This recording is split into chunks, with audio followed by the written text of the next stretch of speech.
Hii kazi ya kukozana na wasichana. Tutakutana nao tena.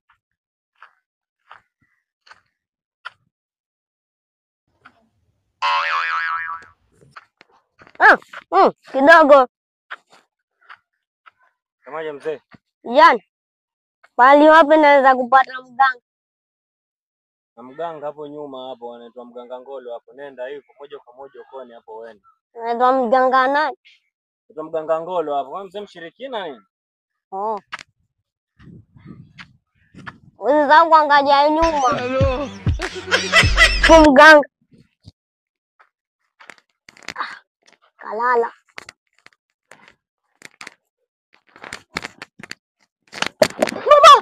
Mama.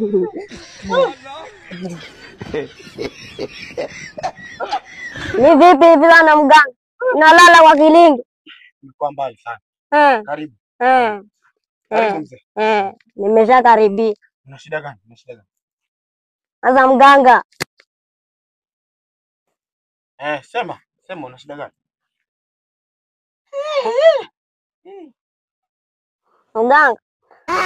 Niliachana na mke wangu. Naomba unisaidie. Okay. Uliachana na mke wako? Sasa wewe. Sasa mimi nataka kukusaidia. Ngoja kwanza mganga. Wewe na mke wangu ndio kaunijii. Mimi ni jini, wewe ni mke wako. Sasa ama kwa vile unaanza kujipika. Yaani ni sawa sawa nikuchukue nikipeleka nyumbani. Hata nitoke zangu. Hakuna kitu hapa.